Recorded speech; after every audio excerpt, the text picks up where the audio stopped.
नमस्कार दोस्तों, आज की इस वीडियो में हम एक ऐसे कानूनी विषय पर बात करने वाले हैं जिसके बारे में बहुत कम लोगों को सही जानकारी होती है। अक्सर लोग तलाक, डिवोर्स और शादी खत्म होने की जो बातें करते हैं, लेकिन वॉइड मैरिज यानी कि शून्य विवाह क्या होता है, यह बहुत ही कम लोग जानते हैं। कई लोग तो यह भी समझते हैं कि वॉइड मैरिज और डिवोर्स एक ही चीज है, जबकि कानून की नजर में दोनों बिल्कुल अलग अलग होते हैं। तो दोस्तों, जरा सोचिए, अगर किसी शादी को कोर्ट यह कह दे कि यह शादी शुरू से ही अवैध मानी थी, यानी कि कानून की नजर में इसका कोई अस्तित्व ही नहीं था, तो फिर पति और पत्नी के रिश्ते का क्या होगा? और ऐसी सिचुएशन में जो बच्चे हैं उनका क्या होगा? और साथ ही संपत्ति का क्या होगा? और किन परिस्थितियों में कोर्ट ऐसा फैसला दे सकती है? आज की इस वीडियो में हम इन्हीं सभी सवालों का जवाब बिल्कुल ही आसान भाषा में समझेंगे।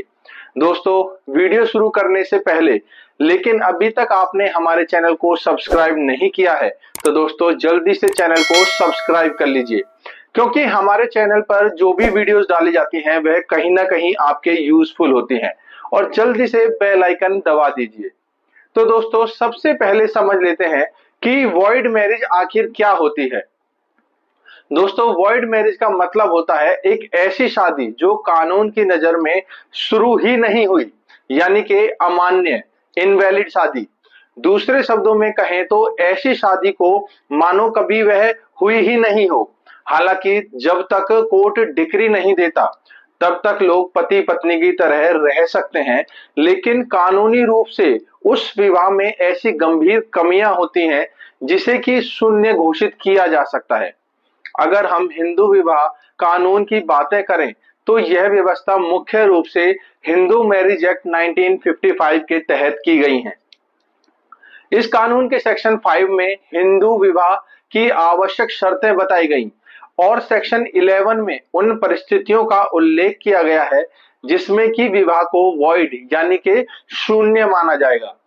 अब सवाल आता है कि किन आधारों पर शादी को वॉइड घोषित किया जा सकता है। तो दोस्तों, सबसे पहला आधार है जीवित पत्नी या फिर पति का होना।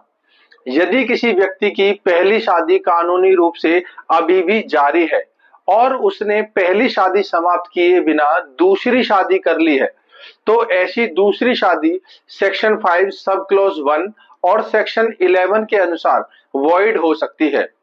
उदाहरण के लिए, यदि पति पहली पत्नी के जीवित रहते हुए और उससे बिना तलाक लिए दूसरी शादी कर लेता है, तो फिर यह दूसरी शादी जो है वह शून्य घोषित हो सकती है।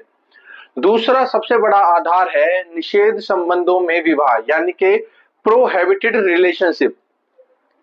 सेक्शन 5 सब क्लॉज 4 के अनुसार कुछ रिश्तों में शादी करना प्रतिबंधित है।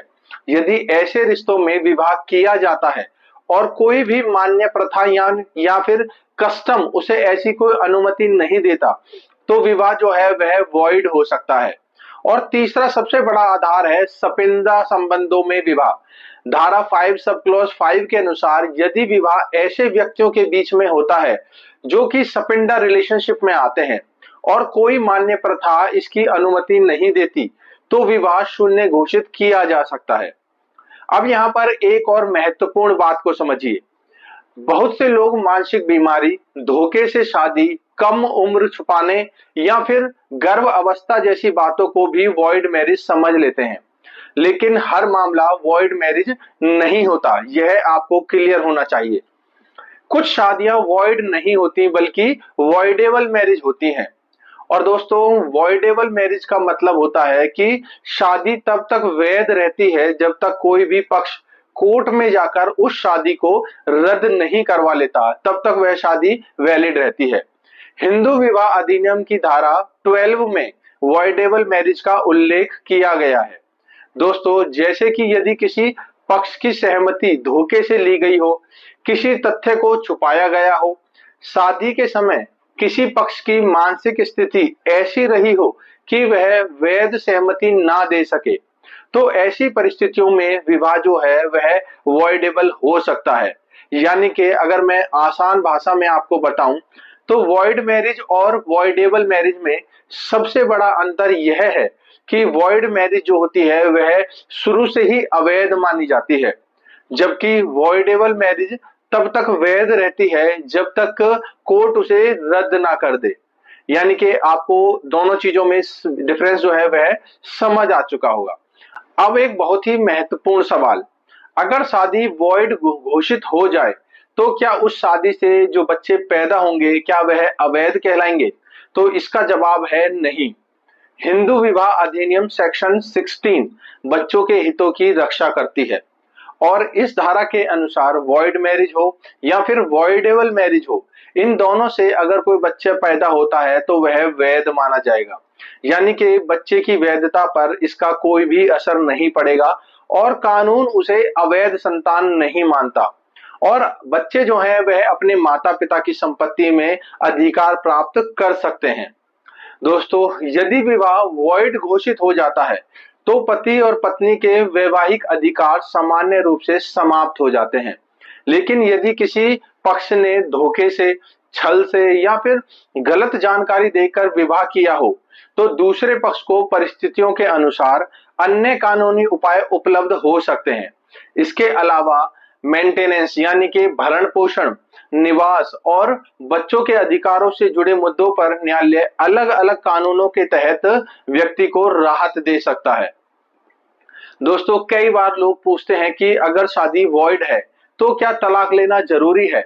ये भी क्वेश्चन काफी बार मेरे से पूछा गया है, तो मैं आपको क्लियर करता हूं। दोस्तों, कानूनी रूप से वॉइड मैरिज और डिवोर्स अलग अलग अवधारणा है। तलाक एक वैध विवाह को समाप्त करता है, जबकि वॉइड मैरिज में अदालत यह घोषित करती है कि विवाह जो था वह शुरू से ही वैध नहीं था, यानी कि वह विवाह अवैध था। फिर भी व्यवहारिक रूप से अधिकारों और रिकॉर्ड की स्पष्टता के लिए अदालत से घोषणा प्राप्त करना बहुत ही ज्यादा महत्वपूर्ण होता है। दोस्तों, अब एक और महत्वपूर्ण बात कि हिंदू विवाह अधिनियम की धारा 11 के अंतर्गत कोई भी पक्ष फैमिली कोर्ट में याचिका दाखिल कर सकता है और अनुरोध कर सकता है कि विवाह को वॉइड घोषित किया जाए। अदालत साक्ष्यों और तथ्यों की जांच करने के बाद ही यह निर्णय लेती है कि शादी को वॉइड किया जाए या फिर नहीं किया जाए। तो दोस्तों, आज आपने जाना कि वॉइड मैरिज एक्चुअल में क्या होती है और हिंदू विवाह अधिनियम के सेक्शन 5, सेक्शन 11, सेक्शन 12 और सेक्शन 16 का क्या महत्व है और किन परिस्थितियों में विवाह को शून्य घोषित किया जा सकता है, यानी कि वॉइड और वॉइडेबल मैरिज, इन दोनों में क्या डिफरेंस है, बच्चों के अधिकार क्या हैं और संपत्ति पर इसका क्या प्रभाव पड़ सकता है। तो दोस्तों, आज की इस वीडियो के माध्यम से यह जानकारी आपको समझ आ चुकी होगी और मैं आशा करता हूं कि इस वीडियो के माध्यम से आपके जो भी डाउट है वह क्लियर हो चुके होंगे। लेकिन दोस्तों, अभी भी आपके मन में कोई क्वेश्चन है, कोई ऐसा डाउट है जो आप हमसे पूछना चाहते हैं, तो दोस्तों आप हमसे कमेंट में पूछ सकते हैं। आपके द्वारा डाला गया हर कमेंट में हमारे लिए काफी महत्वपूर्ण होता है और मैं पूरी कोशिश करता हूं कि आपने जो भी कमेंट में मेरे से पूछा है मैं उसका रिप्लाई करूं और आपको एक स्पष्ट आंसर दे सकूं।